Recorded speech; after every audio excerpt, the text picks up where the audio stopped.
Hoy en Los Doctores. El diagnóstico de una demencia no solo cambia la vida de quien la padece, también transforma la vida de toda la familia. Hablaremos sobre cómo enfrentar el duelo que acompaña las demencias del paciente y todos los que lo rodean. Además, muchas personas viven durante años con dolores de cabeza, cansancio, abortos recurrentes o incluso un derrame cerebral sin imaginar lo que hay detrás de estos problemas. Bueno, que se hacen coágulos en la sangre y que es muy peligroso tener esa enfermedad porque te puede provocar la muerte.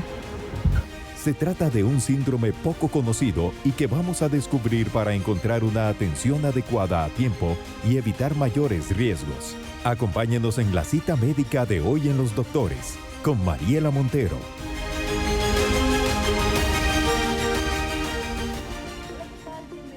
A un programa más de Los Doctores. Hoy es martes ya 30 de junio y para mí es un placer acompañarlos a lo largo de esta cita médica. Ustedes lo veían, uno de los temas que vamos a abordar y con el que vamos a empezar este programa tiene que ver precisamente con el tema del duelo por el diagnóstico de una demencia. Pero, ¿qué diferencias hay? ¿Cómo se conlleva también a nivel de la familia? ¿Qué es lo que genera? Vamos a hablar sobre estos temas con la especialista del día, que ya la tengo acá conmigo en el set y se las quiero presentar. Ella es la doctora Mariela Alpizar y yo quiero darle la más cordial bienvenida. Ay, muchas gracias. La verdad que yo feliz, siempre es un placer estar aquí en Los Doctores. Doctora, y es que usualmente hablamos de los duelos, pero se habla de que el duelo, cuando la persona y la familia enfrentan no solamente el diagnóstico, sino todo el proceso de una demencia, es diferente. ¿Por qué? Sí, yo siempre cuando hablo del duelo, particularmente en las demencias, hablo de hacer visible lo invisible. Y vamos a ver el duelo, la palabra duelo viene de la palabra dolor, ¿verdad? Sin embargo, el duelo va más allá o muchas veces lo relacionamos siempre como al fallecimiento. Y en este caso no, en este caso más bien puede ser una suma de pérdidas progresivas. Entonces, yo resumo el duelo cuando hay condiciones neurodegenerativas o este tipo de enfermedades como una respuesta profundamente humana ante una pérdida o ante cambios que se dan relacionados a la enfermedad. Uno podría decir entonces, doctora, que en el caso de la demencia o cuando se vive con un diagnóstico de demencia, este duelo suele ser más silencioso o ser menos, digamos, expreso, manifiesto que otros tipos de duelo. Claro. Vamos a ver, cuando hablamos del duelo, a mí me gusta definir como 3 palabras, ¿verdad? Que es el duelo se vive, el duelo también de alguna manera lo comprendemos, que es conocer qué son las emociones o cuáles, digamos, en este marco de pérdidas, qué hablamos relacionado a estos duelos, porque no solamente es un duelo como un bloque, hay muchas emociones que se transitan a lo largo de este proceso y también acompañar el duelo, ¿verdad? Entonces es importante porque no necesariamente hablamos solo del diagnóstico, ¿verdad? Y aquí hablamos de un concepto particularmente en este tipo de duelo que es el duelo anticipado, ¿verdad? Entonces, inclusive puede ser antes de que se dé un diagnóstico claro, porque inclusive hay personas que pasan un tiempo, ¿verdad? No, el diagnóstico particularmente de estas condiciones neurodegenerativas lleva un proceso, ¿verdad? Entonces, desde que nosotros empezamos a ver cambios en la persona, y a veces inclusive vemos cambios que son tal vez no relacionados a la memoria, sino son cambios en la identidad de la persona, cambios en el estado de ánimo, y no entendemos qué pasa. Tal vez en qué se diferencia este duelo anticipado, porque usted me mencionaba incluso unos minutos antes de empezar el programa que hay diferentes tipos de duelo. Ajá. Y que precisamente el duelo anticipado es uno de los tipos.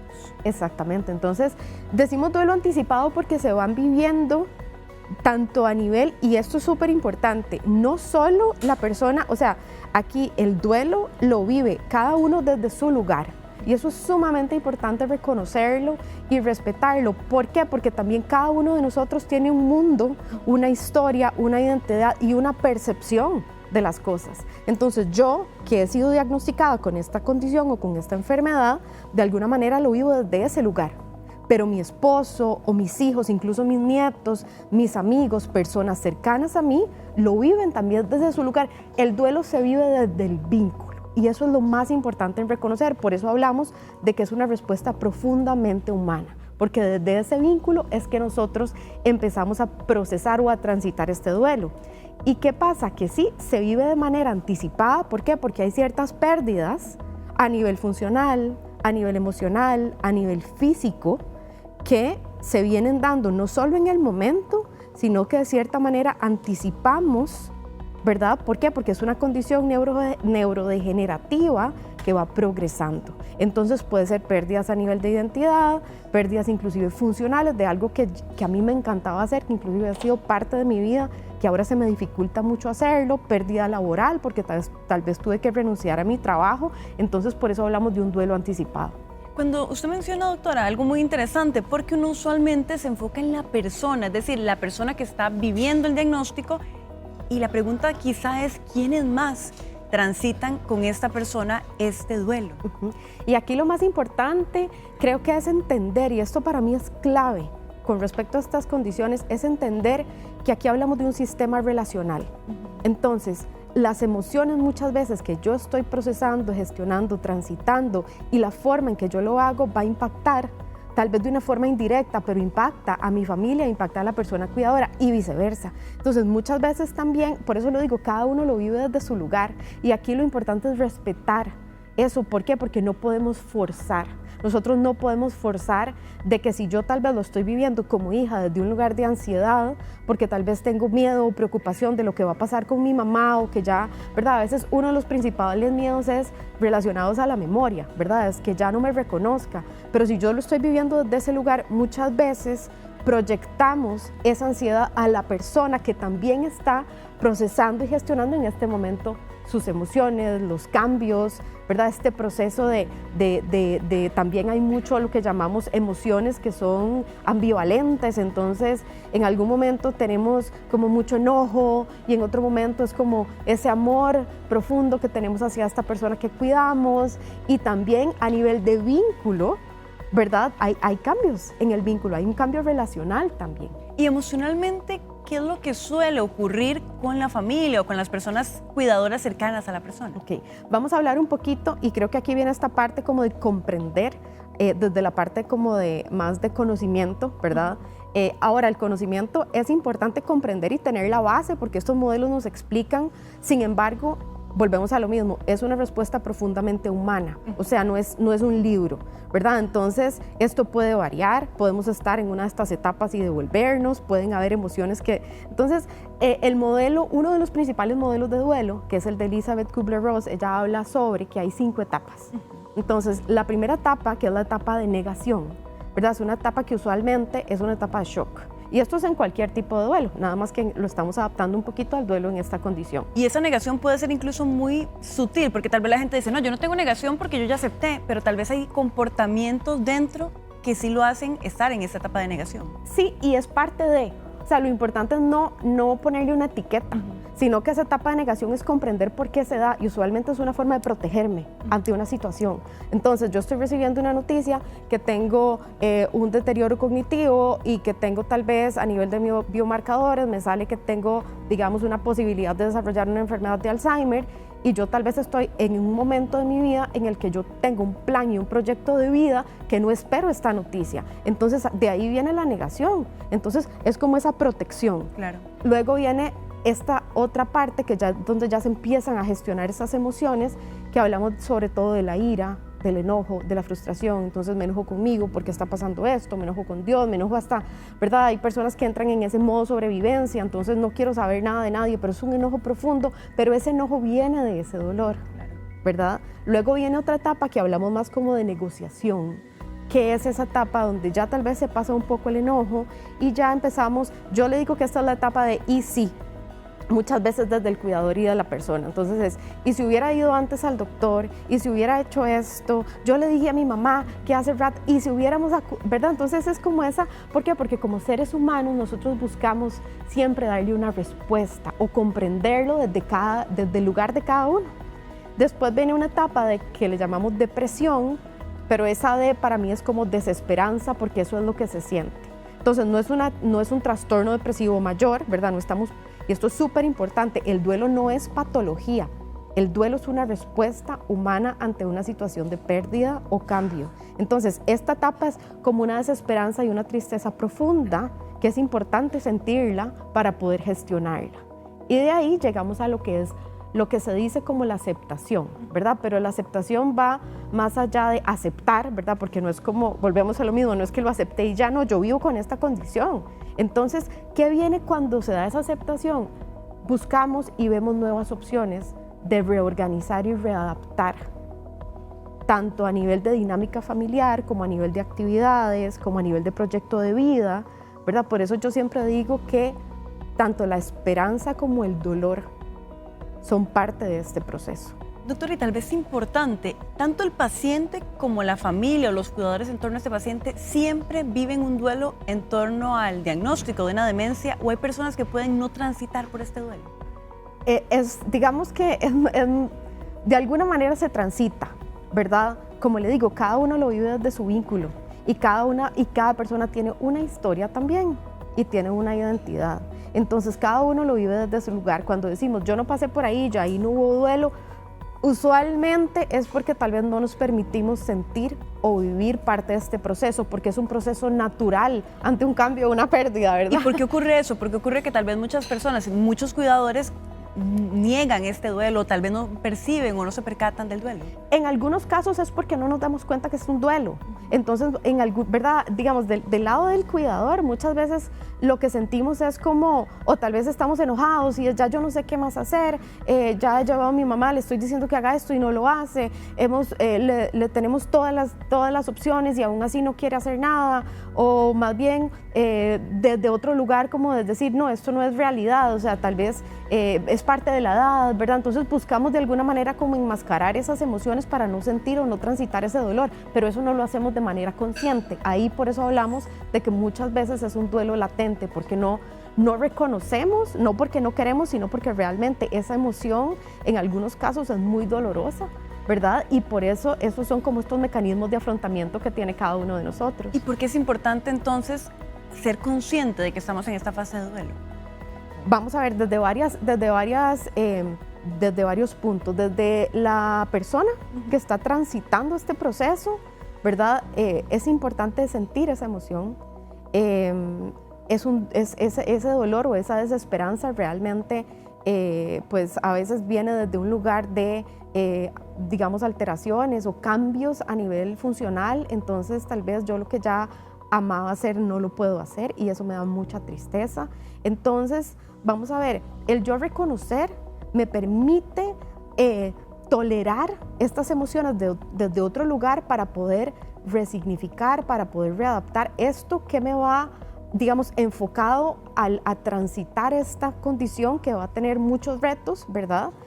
Porque hay muchos cambios, tanto a nivel de personalidad, de estado de ánimo, a nivel físico, a nivel de memoria. Entonces, esto me permite también tener más oportunidades a la hora de lo que llamamos la adherencia al tratamiento, ¿verdad? Entonces yo, por ejemplo, con las personas que viven con esta condición, yo trabajo muchísimo este duelo porque a la hora de desarrollar planes de rehabilitación, a la hora de volver a resignificar el propósito, a la hora de ver que aún dentro de una enfermedad yo puedo tener una muy buena calidad de vida y que no todo es pérdida, eso le va a permitir a la persona vivirlo desde otro lugar, igual a la familia. Cuando uno vive, digamos, esta negación no consciente en muchos casos del duelo, uno puede llegar como a experimentar el estar físicamente presente, pero emocionalmente ausente, y cuánto esto, digamos, impacta incluso el bienestar del paciente. Ajá, claro, muchísimo. Y vamos a ver, suele suceder eso,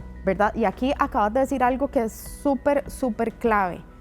Desde la perspectiva de la persona cuidadora o familiar, podemos estar físicamente, cuando estamos físicamente presentes, pero mentalmente ausentes, estamos en modo sobrevivencia, ¿verdad? Estamos accionando para lograr sostener o acompañar desde mis recursos, ¿verdad? Pero, ¿qué quiere decir? Que ahí estamos de alguna manera bloqueando. Yo digo que lo metemos sin darnos cuenta, pero nos duele, entonces mejor lo metemos en una cajita y le ponemos un candadito, pero ahí está presente en nosotros. Entonces, de alguna manera eso se va a expresar en algún momento. Y puede ser en un momento desde que esas cajitas, yo le vaya poniendo muchos candados y eso es como un globo que de repente en algún momento va a reventar. ¿Y cómo va a reventar? En el síndrome del cuidador quemado, en ansiedad, en depresión. Entonces, por eso también es importante ir transitando y gestionando estas emociones que son parte natural de este proceso. Y en la persona, aquí pasa algo que para mí es súper importante recalcar. a veces nosotros sentimos que la persona, como va perdiendo tal vez, tal vez la memoria episódica, ya no recuerda lo que pasó ayer, y se dan dando cambios a nivel, digamos, de toda la parte ejecutiva, entonces tal vez ya no puede cocinar, y antes ella era tal vez la señora que cocinaba los domingos para toda la familia. Muchas veces relacionamos solo la parte de los cambios cognitivos, y hay un momento en el que cuando se va avanzando la condición, nosotros sentimos que la persona ya no está presente, ¿verdad? Entonces decimos, no, es que ya está, pero como que está en otro lado, porque uno siente que está como desconectada, y esto es súper importante. A nivel tal vez a nivel racional o de procesar la información, a cómo la procesamos tal vez una persona que no tiene esa condición, puede ser que sí se observen esas alteraciones, pero las emociones de la persona están ahí. Entonces, ¿qué quiere decir? Que la persona la persona está ahí, está físicamente ahí y está emocionalmente ahí, solamente que no puede procesar la información igual, y a la hora de dar una respuesta hay alteraciones en la comunicación, en el comportamiento, pero esto es clave, porque y también es parte, digamos, del proceso de cuidado. Cuando, por ejemplo, a mí una esposa me dice, es que él ha sido mi compañero toda la vida, y yo siento que ya no está ahí, ayer no me reconoció, pero de alguna manera, si nosotros desde un lugar más emocional conectamos con la persona, si le tomamos de la mano, si le damos un abrazo, la emoción va a estar presente. Entonces, yo siempre como que de verdad que es un punto súper importante, porque la persona está ahí y sigue sintiendo, y sus emociones también están ahí presentes, y hay que acompañarlos de alguna manera también en su propio proceso de duelo, aún cuando esta condición esté en etapa avanzada. Son en este momento las 10:17 de la mañana. Vamos a aprovechar para irnos de una vez al consultorio médico.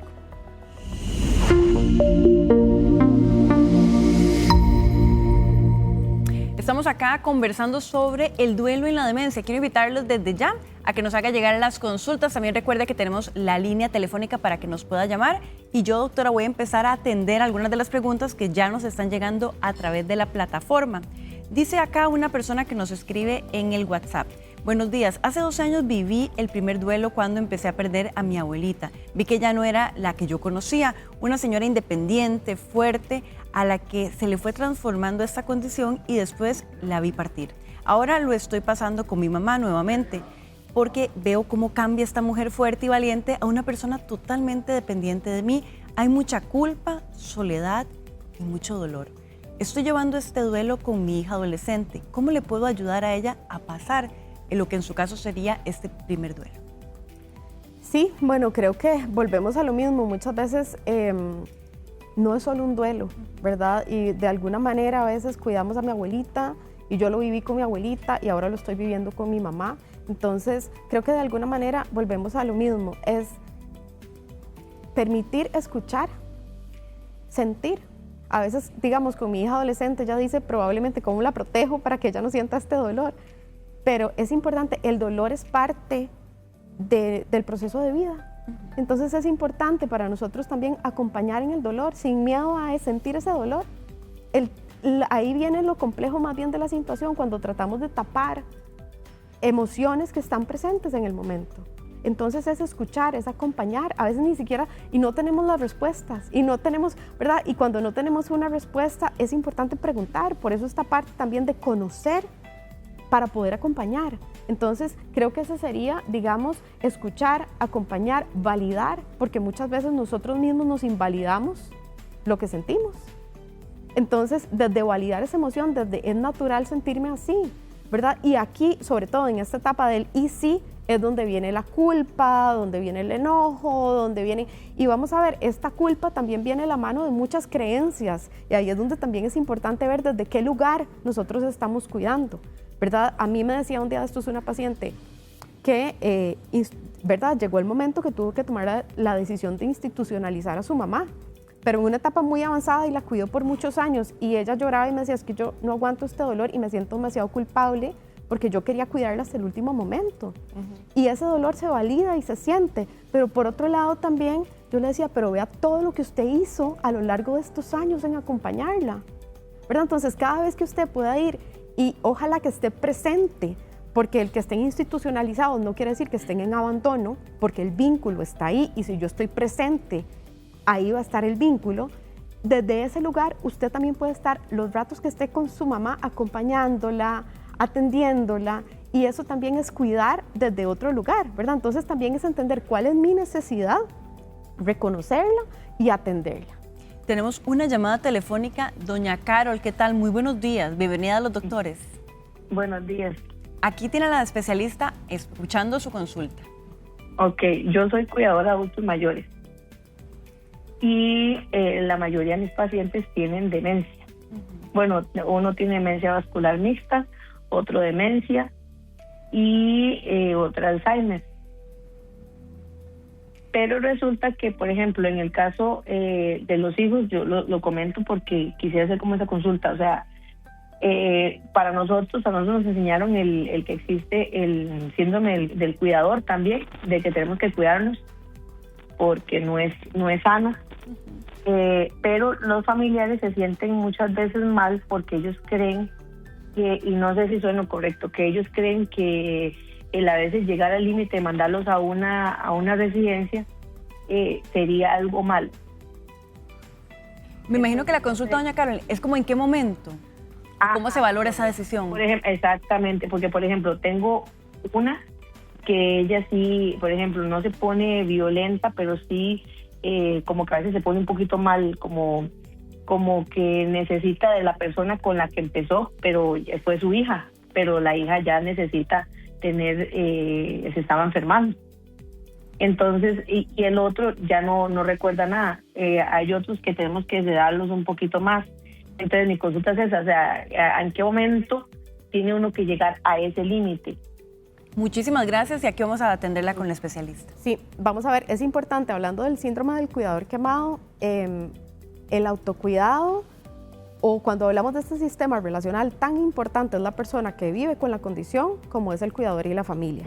Uno impacta al otro y uno impacta la calidad de vida del otro. Entonces, si yo me atiendo o atiendo mis necesidades, yo voy a cuidar siempre desde un mejor lugar y la persona va a recibir un mejor cuidado, ¿verdad? Entonces, por eso es tan importante, más allá de lo que es como el autocuidado como tal, es desde qué lugar también estoy cuidando yo y darme cuenta hasta dónde, ¿verdad? Ya yo empiezo a notar estas señales desde que tanto a nivel físico como a nivel emocional, ya mis recursos de alguna manera o se están agotando o yo necesito pedir ayuda, ¿verdad? Porque ya, digamos, estoy muy sobrecargado. Entonces, en estos casos, y creo que esta es una pregunta muy importante, yo siempre digo que indistintamente de la condición, hay diferentes tipos de demencia que van a presentar diferentes sintomatología. En algunos puede ser una persona que está más apática, que es como que no quieren hacer nada, no hay motivación. En otras personas pueden haber más bien cambios o alteraciones neuropsiquiátricas, irritabilidad, ¿verdad? Deambulación, que de alguna manera pues requieren más atención. Entonces el desgaste muchas veces o ese acompañamiento requiere todavía de más energía, por decirlo así. Pero en este caso, yo creo que lo importante es entender cuáles son mis necesidades y cuáles son las necesidades de la persona, ¿verdad? Hay personas que están con demencias en etapas avanzadas que por más recursos que uno siempre quiere tenerlos en la casa, que uno tiene a la persona cuidadora, pero tal vez ya no me dan los recursos económicos, tal vez los recursos emocionales ya no me da, y en este caso, de alguna manera, es más contraproducente no tomar esta decisión de institucionalizar, porque puede ser que inclusive no se estén cubriendo las necesidades emocionales, las necesidades físicas de la persona que vive con esta condición, ni las mías. Entonces, creo que ahí es como tomar esa decisión, desde qué lugar la tomo, y volvemos al mismo tema. Institucionalizar no quiere decir abandono, ¿ok? Si yo tomo la decisión y chao, me olvidé de esto, eso sí es abandono. Pero si de alguna manera yo tomo la decisión y yo sigo estando presente, voy a visitar a mi mamá, le llevo cosas que le gustan, la acompaño en el proceso, si la familia y la dinámica sigue estando presente, esto va a ayudar a que el proceso de adaptación a la institucionalización, digamos, sea un poquito, siempre va a ser doloroso, siempre va a ser un cambio, siempre va a ser un duelo, pero va de alguna manera a gestionarse desde un lugar de amor y no desde un lugar de culpa, ¿verdad? Que ahí es donde se vienen a reactivar todas estas emociones otra vez. Tenemos a doña Gis también, llamada telefónica. ¿Qué tal, doña Gis? Buenos días. Buenos días, ¿cómo están ustedes? Muy bien, felices de escucharla. Muchas gracias por la oportunidad también. Vea, yo soy una adulta mayor de 67 años, paciente de cáncer. Tengo 3 adultos mayores, 2 son tías mías y uno el esposo de una de las tías. El señor es un cardiópata muy severo. Él no ha querido hacerse exámenes, renunciaron del doctor. El doctor nos dijo que él en cualquier momento se queda dormido. La esposa de él está con una demencia, no sé si es Alzheimer o demencia, pero ella no recuerda nada. Solo a mí me permite que yo vaya cada 3 días a bañarla. Yo vivo en Coronado y ellos viven por el Parque de la Paz. Yo voy, la baño, le hago el aseo de la casa, me traigo la ropa para lavársela, les dejo comidita. Un hermano del señor les lleva el desayuno y el almuerzo todos los días y les entrega las medicinas. Mi tía, aparte de la demencia, ya perdió un ojito, y ahorita estamos en una situación de que posiblemente tenga cáncer de endometrio. Y la otra vive conmigo, tiene 88 años. Ella es esquizofrénica, pero es medicada y está bien. Pero ya la carga a mí se me está haciendo muy fuerte, porque yo soy sobrina y solo yo las cuido a ellos. Estoy a la mira de citas médicas, venga, voy, estoy con mis citas. Y entonces mis hijos me dijeron, mami, ya usted no puede más. Ya necesitamos ubicar por lo menos a las 2 abuelas en un albergue. Pero yo tengo un sentimiento de culpa terrible de que yo sé que no las voy a desamparar. Yo las puedo ir a ver los fines de semana, traerlas a mi casa, que duerman aquí, volverlas a ir a dejar. Pero el sentimiento de culpa no me deja tranquila. Entonces yo quisiera que me dieran un consejo.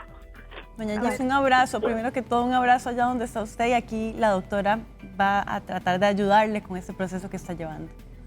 Claro, y de verdad que a doña Gis le mandamos un abrazo y de verdad que comprendo esa emoción y esa sensación también como de entre culpa, desesperanza, amor. Nosotros de alguna manera cuidamos desde el amor, ¿verdad? Porque el proceso de cuidado requiere, digamos, atender no solo las necesidades físicas, sino también de alguna manera atendemos y sostenemos las necesidades emocionales de las otras personas a quienes cuidamos. Entonces aquí es importante, volvemos a lo mismo. Si yo no me pongo la mascarilla de oxígeno, como en el avión, siempre usamos esa metáfora, ¿cómo se la voy a poner a mi hijo? O sea, es importante identificar cuáles son mis necesidades y atenderlas. Desde ese lugar, yo puedo atender y cuidar y acompañar desde un mejor lugar, ¿verdad? Entonces aquí hablamos de bienestar, hablamos de calidad de vida, y entiendo que estas decisiones son difíciles de tomar y duelen, porque esa es la realidad, por eso hablamos de duelo, pero es importante entender desde qué lugar pueden ser cubiertas esas necesidades, inclusive, ¿verdad? No quiere decir que ella no esté haciendo, ella está haciendo su mejor esfuerzo, pero inclusive puede ser que en algún, ya sea que haya un cambio en el rol de cuidadores, ya sea hasta el punto de institucionalizar, pues obviamente uno siempre quisiera que estén en la casa porque es su lugar seguro, es su lugar conocido, pero de alguna manera cuando se toma esta decisión, se está tomando desde un lugar que ya los recursos que yo tengo, ya no es porque yo no pueda, sino es que ya sus recursos se agotaron y yo también tengo que poner atención en cuidar mi salud. Entonces, de alguna manera es atender mi necesidad y la necesidad también de la persona que requiere una atención, una persona que tiene una cardiopatía, una persona que está con una enfermedad avanzada, que, ¿verdad? De alguna manera también necesitan otro tipo de apoyo. Entonces, ahí es donde nosotros decimos que tomamos esta decisión desde este lugar más de compasión, ¿verdad? De compasión hacia mí y de compasión hacia cubrir las necesidades. Y la culpa usualmente viene de la mano de una expectativa. Entonces, probablemente es la expectativa de que yo he sido una persona valiente, yo he sido una persona fuerte, yo he sostenido siempre, cómo en este momento no lo voy a hacer, o yo quería hacerlo hasta el final y siento que no lo estoy logrando. Entonces desde ahí viene esa culpa. Entonces es importante atender, escuchar y de alguna manera también resignificar esa culpa, porque a veces esa culpa es digamos, esa emoción que nos deja un poquito pegados en ese proceso, ¿verdad? Y que de alguna manera no beneficia, ¿verdad? Yo siempre, y nada más cierro con esta frase, que es con relación a la culpa que se vive mucho en los procesos de cuidado, que es: yo me hago responsable, más no culpable. Y responsable no es de una responsabilidad, sino responsable es de busco cómo atender la situación desde un lugar de identifico que esto está pasando y estas son las herramientas, pero la culpa no me aporta nada. Doctora, muchísimas gracias por habernos acompañado. Con mucho gusto. Y a ustedes también recuerden que tenemos otro gran tema que vamos a tener volviendo de la pausa, así que ya casi venimos. Aquí quédese con nosotros en Los Doctores. Cuando regresemos. Muchas personas viven durante años con dolores de cabeza, cansancio, abortos recurrentes o incluso un derrame cerebral sin imaginar lo que hay detrás de estos problemas. Bueno, que se hacen coágulos en la sangre y que es muy peligroso tener esa enfermedad porque te puede provocar la muerte. Se trata de un síndrome poco conocido y que vamos a descubrir para encontrar una atención adecuada a tiempo y evitar mayores riesgos. Somos Los Doctores, por Teletica.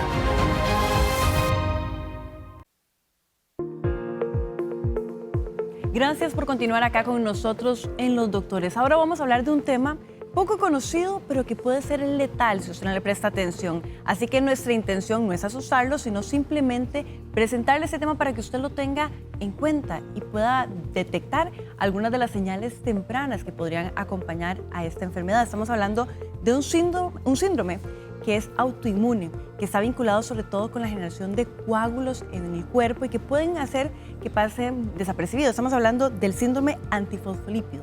Y para hablar sobre este tema, quiero presentarles a nuestro invitado del día. Él es el doctor Walter Cubillo, quien es reumatólogo y nos acompaña hoy acá en el set de Los Doctores. Bienvenido. Buenos días, Mariela. Muchas gracias por la invitación. Sí, efectivamente el síndrome antifosfolípido, que también lo conocemos como SAF por sus siglas, que así me voy a seguir refiriendo a la entrevista, precisamente es una enfermedad de las defensas autoinmune en donde se producen defensas anormales, ¿verdad?, que pueden predisponer a la persona a hacer coágulos, ¿verdad? O sea, eso significa trombos a nivel de arterias, venas, y eso puede tener también, o sea, muchas complicaciones. Otra de las manifestaciones que es muy importante es que también puede estar asociado a problemas en el embarazo, ¿de acuerdo? Entonces, por ejemplo, pérdidas recurrentes, ¿verdad?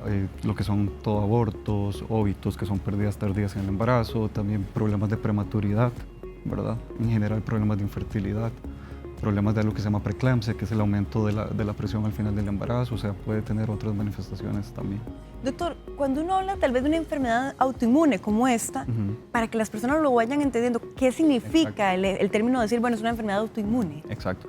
Entonces, la enfermedad autoinmune hace referencia a que generalmente tenemos nuestro sistema inmunológico que nos defiende de enfermedades, ¿verdad? Ya sea infecciones, por causas que a veces no están del todo claras, a veces son causas genéticas, causas ambientales. Lo que ocurre es formación de autoanticuerpos, que esos son como defensas anormales que van a atacar, digamos, órganos propios. Entonces, en el caso del síndrome antifosfolípido, o sea, SAF, lo que ocurre es que esta formación de anticuerpos, que se llaman anticuerpos antifosfolípidos, van a afectar los vasos sanguíneos y van a predisponer, pues, a estas manifestaciones de coágulos. También es importante que el síndrome antifosfolípido puede estar solo, ¿verdad? O puede estar acompañado de otras enfermedades autoinmunes, ¿verdad? De las más frecuentes es el lupus. Entonces, una persona puede tener lupus y además puede tener SAF. Entonces, es importante tenerlo también claro.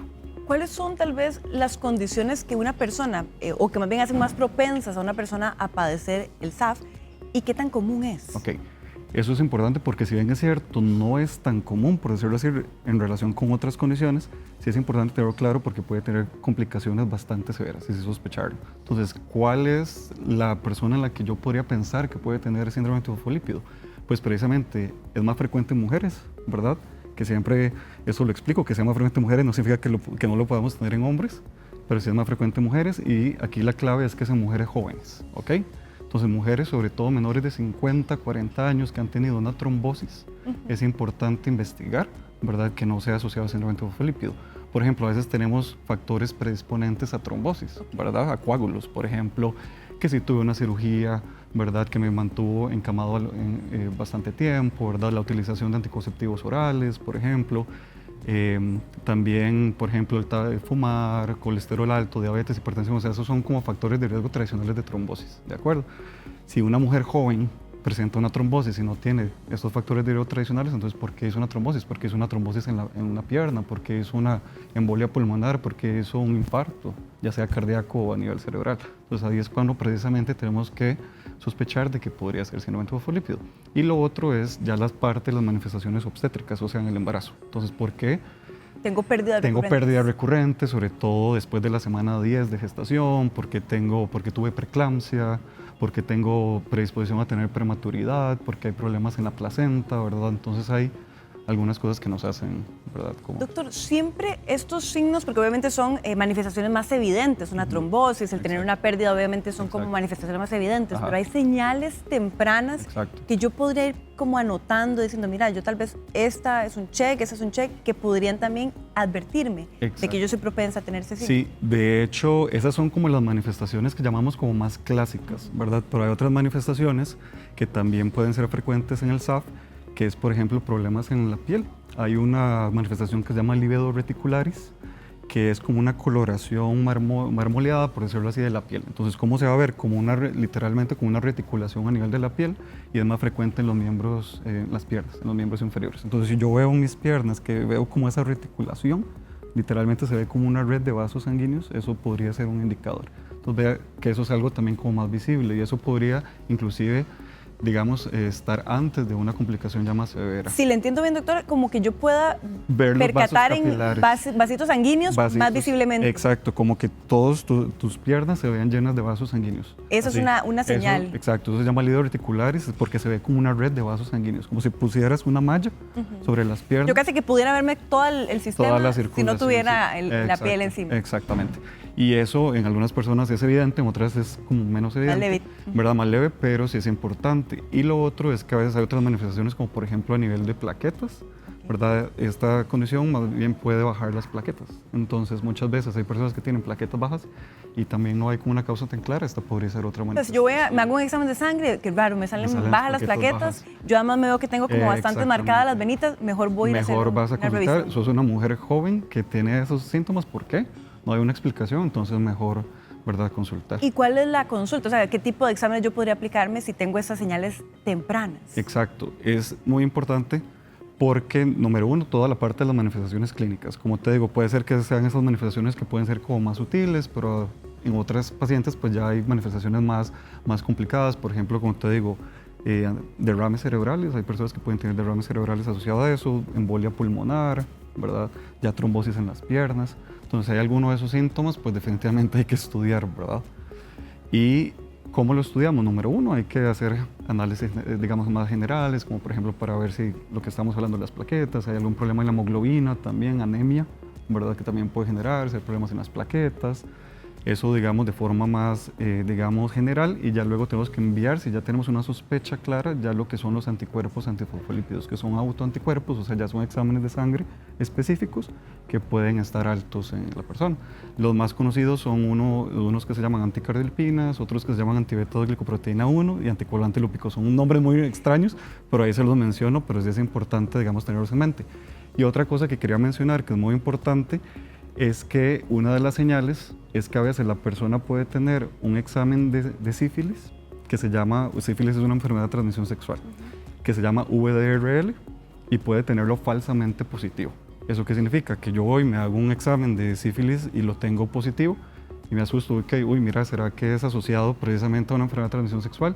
Y ya cuando se realiza una segunda prueba que es confirmatoria, puede ser que esa prueba confirmatoria salga negativa. Entonces, ¿por qué tengo ese examen inicial positivo si nunca he tenido sífilis? Entonces, una de las causas pueden ser estos anticuerpos. Doctor, estamos hablando, hoy son las 10:40 de la mañana, estamos hablando del síndrome antifosfolípido. Y más adelante vamos a abrir el consultorio médico, así que desde ya yo quiero invitarla a que todas las consultas que usted tenga sobre este tema, por favor, háganoslas llegar. Desde ya vamos a estar recibiéndolas vía WhatsApp y más adelante podemos también hacer la consulta telefónica aquí en el set. Pero también, como es una enfermedad poco conocida, quisimos ver cómo se manifiesta, cómo las personas viven con ella y precisamente conocimos el caso de 2 mujeres y yo quiero presentárselos en este momento.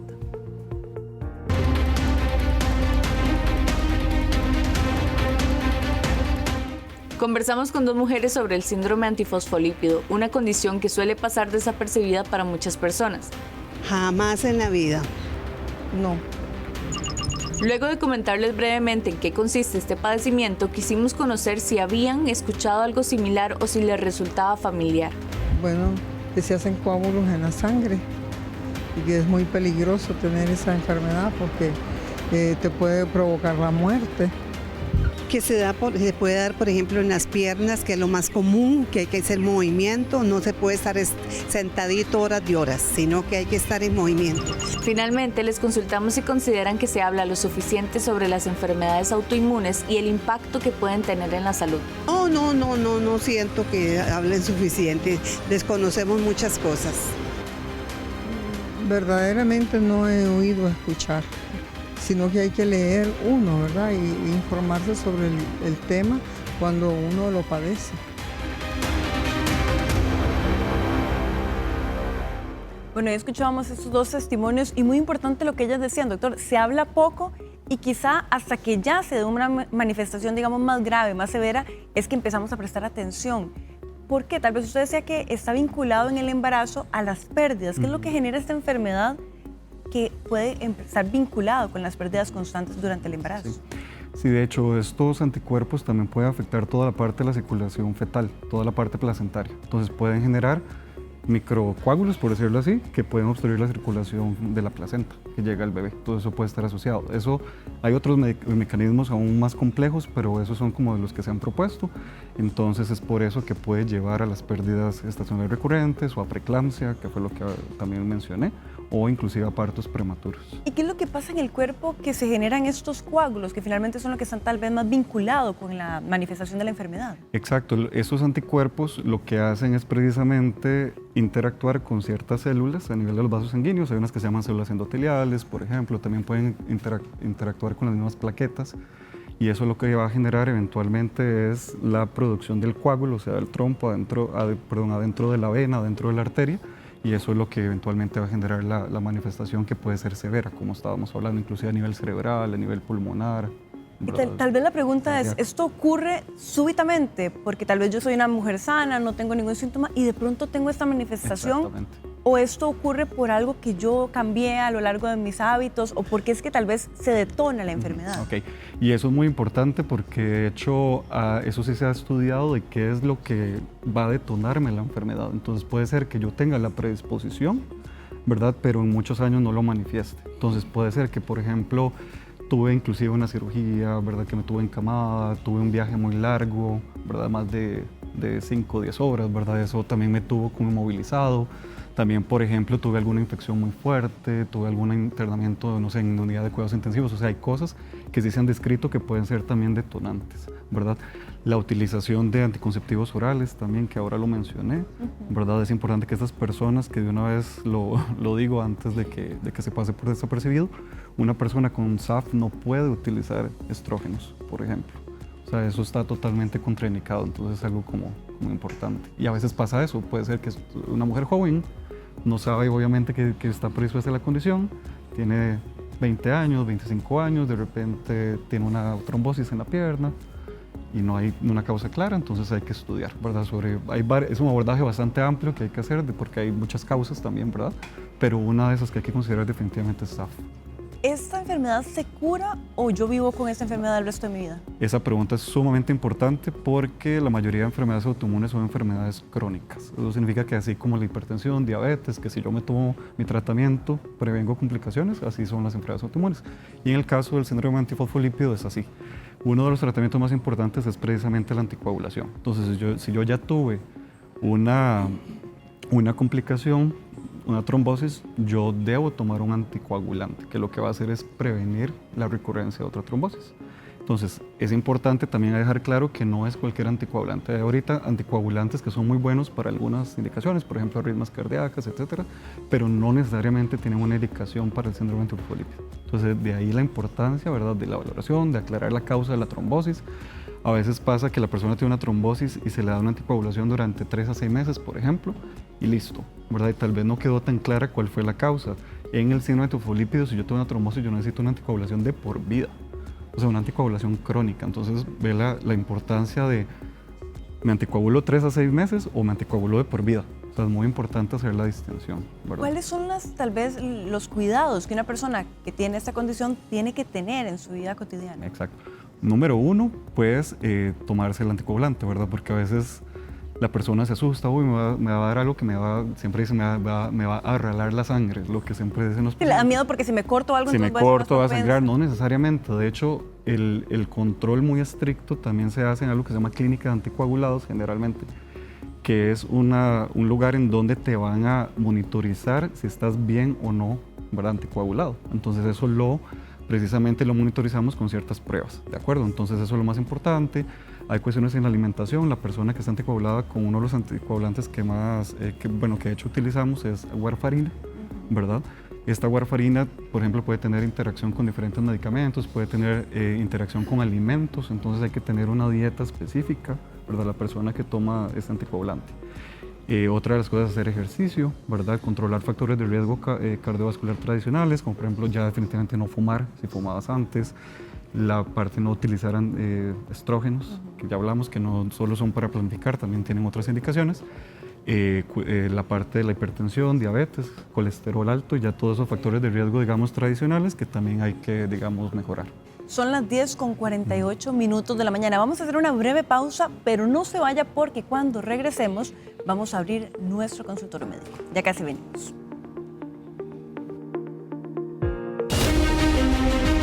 Este miércoles en Los Doctores. Si la nariz congestionada afecta su sueño, el rendimiento y su calidad de vida, podría ser víctima de una condición que requiere tratamiento.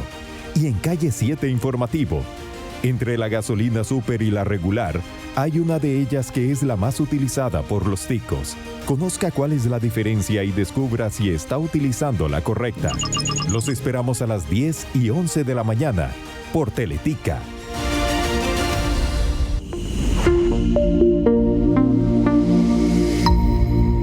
Gracias por continuar con nosotros y abrimos en este momento el consultorio médico para hablar sobre este importante tema, esta enfermedad autoinmune que tiene que ver con problemas de coágulos en la sangre. Precisamente estamos con el doctor y voy a empezar, doctor, a hacer las primeras consultas que nos están llegando a través de la plataforma sobre el síndrome fosfolípidos. Dice, bendiciones, para hacer una consulta, ¿qué son los cambios involuntarios cerebrales leves del tejido encefálico? Nos pregunta doña Rosario Medrano, que ella dice que a ella padece también mucho de dolores de cabeza. Me imagino que tal vez le dieron algún diagnóstico o alguna mención sobre esta enfermedad o ese problema. Sí, probablemente se lo mencionaron. Lo más importante es que sí, hay personas que padecen migrañas crónicas que tal vez, ¿verdad?, no han sido satisfactoriamente, digamos, no están respondiendo satisfactoriamente al tratamiento que se le indica. Entonces, tal vez lo más importante sería, si soy una mujer joven que tiene migrañas crónicas, ¿verdad?, que no hay como tanta causa, ¿verdad?, y además, como parte de los estudios, le hacen imágenes cerebrales y dice que hay algunos cambios que tal vez no están tan adecuadamente explicados, pues sí sería mejor, digamos, evaluarla por esto. De hecho, hay personas que tienen síndrome antifosfolípido que pueden hacer cambios, digamos, deterioro cognitivo. ¿Eso qué significa? Que puede haber inclusive, digamos, cambios a nivel cerebral. También como que pueden empezar como leves, que pueden traducirse en pérdida de memoria, problemas de concentración, problemas así como, ¿verdad?, como de olvidos, ¿verdad? Y eso claramente no es normal en una muchacha joven, ¿de acuerdo? Entonces tal vez tenerlo ahí, digamos, problemas cerebrales, pero también asociado, por ejemplo, a migrañas persistentes sin una causa también clara. Tenemos una llamada telefónica. Doña Karen, ¿qué tal? Muy buenos días. Hola, buenos días. Adelante con su consulta. Bueno, mi consulta es, mira, yo a mis 37 años quedé embarazada de mi primer hijo. Y bueno, empecé con los pies muy pesados, cansada, dolor abdominal. Y la ginecóloga que me veía decía que era todo normal. Pero vieras que a las 26 semanas me dio preeclampsia. Ok. Trataron de hacerme todo lo posible para salvarme a mi bebé, más que todo. Y a los 4 días de internada se me desprendió la placenta. Entonces corrieron conmigo para hacerme cesárea, sacaron a bebé, pero bebé duró solo 10 días. A mí después de la cesárea, me dio el síndrome de Hell. Todos mis órganos fallaron, todo, y dijeron que yo padecía de trombofilia. Yo era una persona sana, comía sano, hacía ejercicio, nunca presenté presión alta. O sea, fue un shock increíble. Mi hijo murió. Me dijeron que nunca más me podía volver a embarazar porque me podía morir. 3 años después, busqué ayuda con una nutricionista. Logré bajar, prácticamente me logré quitar las pastillas de la presión porque salí con 8 pastillas para la presión. El hierro bajísimo. Entonces, con la ayuda de la nutricionista, logré dejar todos los medicamentos. Ningún doctor me daba esperanza de tener hijos. Solo uno me dijo, sí se puede. Podemos tratar con heparina desde el primer momento que sepamos que quedaste embarazada. Y lo logré. Lo lograste. Con la ayuda de la nutricionista y de la heparina y controles todas las semanas, hoy en día les digo, tengo 2 hijas. Excelente. Una de 5 y otra de 1 año y 8 meses. Excelente. Me alegra un montón, Karen. Sí. Que lo logró. Primero, lo siento, la primera pérdida que tuvo, pero, ¿verdad? Gracias a Dios pudo tener, ¿verdad? Con los medicamentos, porque eso es importante, que también lo vamos a tocar. Es diferente, digamos, el tratamiento cuando solo está asociado a manifestaciones, digamos, de coágulos o cuando ya es asociado a lo que llamamos obstétrico, que es del embarazo, ¿verdad? Los anticoagulantes que se utilizan son diferentes, por ejemplo, la heparina específica que ella está mencionando, que se llama enoxaparina, y eso sí es una esperanza, ¿verdad? O sea, hay personas que han tenido, ¿verdad?, esas complicaciones y con este tipo de medidas, ¿verdad?, anticoagulantes y de cuidado, digamos, estricto del embarazo, logran tener partos, ¿verdad?, y bebés saludables. Y lo más importante es que la paciente también, a pesar de tener una complicación severa, que fue lo que ella mencionó, que además de preeclampsia tuvo este síndrome de HELLP, que es una complicación bastante severa, que afecta el hígado, la anemia, un montón de cosas. Por dicha, ella logró, digamos, salir adelante. Que el caso de doña Karen nos muestra que sí se puede continuar la vida simplemente con el tratamiento y el enfoque adecuado. Exactamente. Lo importante, número 1, es haber detectado que ella tenía. Ella me dijo que le dijeron que tenía trombofilia. No sé si exactamente, trombofilia es un término que utilizamos para referirnos a condiciones que me aumentan el riesgo de coágulos, ¿de acuerdo? Entonces, el SAF es una trombofilia, pero no es la única trombofilia. Entonces, hay que ver si al final a ella le dijeron que tenía una trombofilia genética o tenía una trombofilia asociada a alguna otra cuestión.